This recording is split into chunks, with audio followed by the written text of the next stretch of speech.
So there's reports that suggest the T-Wolves want to trade the top pick. It's pretty obvious as to why this is out there, because by all accounts, there's no superstar in this draft. Anthony Edwards, I guess, has become the consensus number one guy, but no one's talking about him like they have a good amount of the number one picks over the last decade or whatever, right? So then the question is obviously, what would the Wolves want? I guess the report says a win-now player. The pressure for that is because they don't want an Anthony Davis situation with Karl-Anthony Towns, and they are desperate to win. I think that's become kind of clear. I don't think I've seen an explicit report on that, but they just kind of give off that energy, I guess. Plus, Towns is ready to win right now.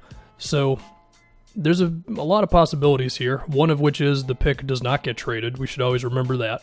But I could picture a really good team trading for the first pick. I could picture another team in the top 10 trading for it and the Wolves moving down.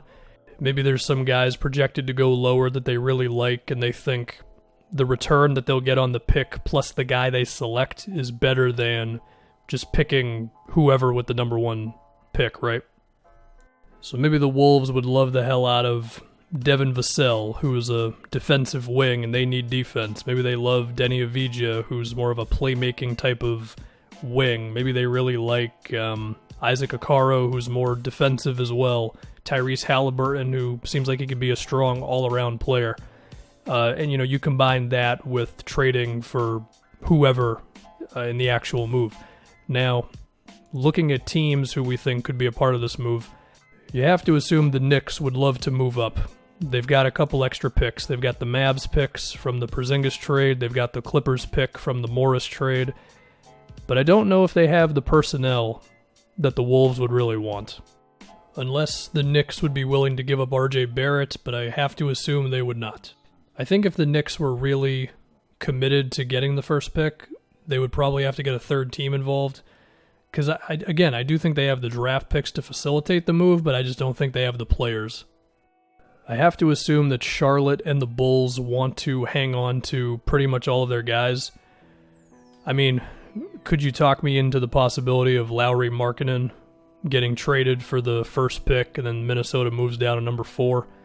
I don't know. I mean, the Bulls would really, really have to love whoever they think they wouldn't have a chance to draft with the 4th pick. For the sake of the Wolves, it would just give them more pop on offense, of course, but they do need some defensive players, which is why I suggested like Okoro and Vassell and Halliburton.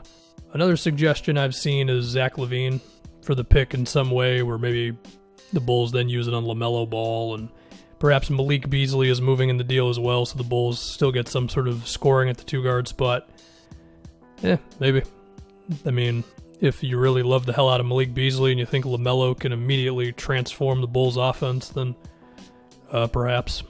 I don't think Cleveland has anyone the Wolves would want. Atlanta, I mean, they've got some intriguing young dudes. There's, of course, Kevin Huerter. Maybe the Wolves would really like DeAndre Hunter. There's a defensive guy for you.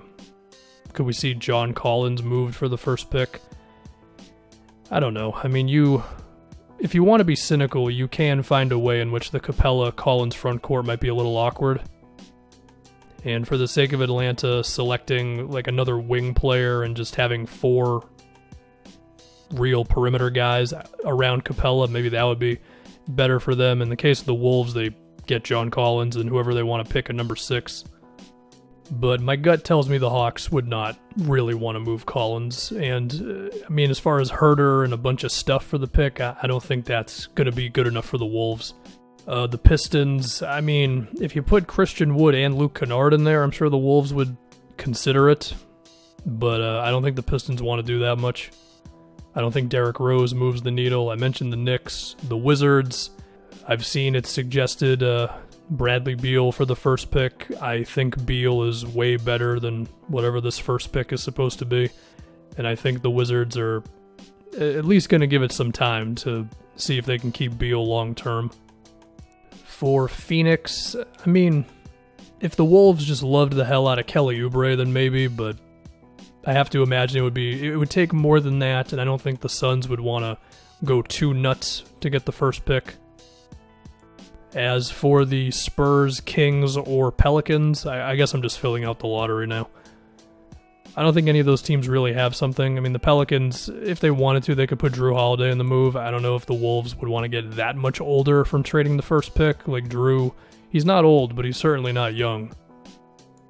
As for the Spurs or the Kings, I don't think there's anything really for the Spurs. For the Kings' sake, I mean, maybe Buddy Hield, but I wouldn't really bet on it. The last team in the lottery is the Celtics, which is kind of interesting because I think if anyone was willing to kind of go a little more all in, it would be them. But I don't know if there's an amazing offer. I mean, it would basically be Gordon Hayward and a bunch of picks, which if I'm the Wolves, I probably want more than that for the first pick, you know? Even if I think I can get somebody pretty alright with the picks that the Celtics then give me. If we move outside of the lottery, I mean, could you see Victor Oladipo for the first pick? If I was the Wolves, I would be a little too freaked out by Oladipo's health to do that one. Also, Oladipo's like, 28 now? I've already seen Ben Simmons' name pop up in this. Guys, stop trying to trade Ben Simmons, okay? He's way better than, like, damn near everybody besides, like, 16 players in the league. I'm sure there are some people on the internet that would suggest Paul George for the first pick. I don't think that one's going to happen. I think OKC is kind of interesting here. But for the Wolves' sake, I don't know if they can really get a good player out of them except for Schroeder. Because it's just the way the money lines up. Like, if you wanted to organize a Gallo sign-and trade with Schroeder, then the Wolves would have to come up with 30+ million without trading D'Lo and Cat, and they just don't have it. Although I think similar to the Knicks, if OKC really wanted the first pick, I think they could put together a 3-team deal without too much trouble. The only other one I could randomly think of would be the Magic, trading Gordon and, like, Fournier or whatever, which I don't think happens. So, yeah, man, I mean, I don't think there's an obvious one. I don't know if I ever find an obvious trade whenever I'm doing trade speculation videos. I'm sure there's going to be at least somebody in the league who just loves the hell out of Wiseman or Edwards or whoever up top. And it's like, when I try to think of a team where one of those guys could fit in well, I have to narrow it down then to, well, who can offer the Wolves something good enough to trade the pick? And it just gets kind of tough. I mean, one team that I think about a bit, who you could say is entering a bit of a transition period, is Toronto. And, you know, like, could it be Norman Powell and Anunoby plus stuff for the first pick? Yeah, maybe, but I could picture the Raptors being like, we'd rather just kind of hold on to these two than take a swing at a guy who hasn't played in the league yet, you know? Another team that I kind of glossed over a little bit was the Pacers, and I thought about them with Oladipo, but maybe the Wolves would rather have TJ Warren, a 20-point scorer who's on a really good contract for the next 2 years. But given how everybody feels about the top of this draft, how do I know that the Pacers don't just think TJ Warren will be better than Anthony Edwards or LaMelo or whoever? I can't confidently pick one team, but I will reiterate two teams that I've mentioned here, and they're the two teams in the league that just have so many draft picks that you could convince me of a few things. One is OKC, of course. They could facilitate any kind of move they want with the picks they have, and the other one's the Knicks. I think the Knicks would be a little more motivated to make a move like this than OKC would. The pressure of winning in New York, and Thibodeau is the new coach, that type of stuff. So yeah, those would be the two teams I would look at a little harder for this, the Knicks and the Thunder. So yeah, man, we'll see what happens.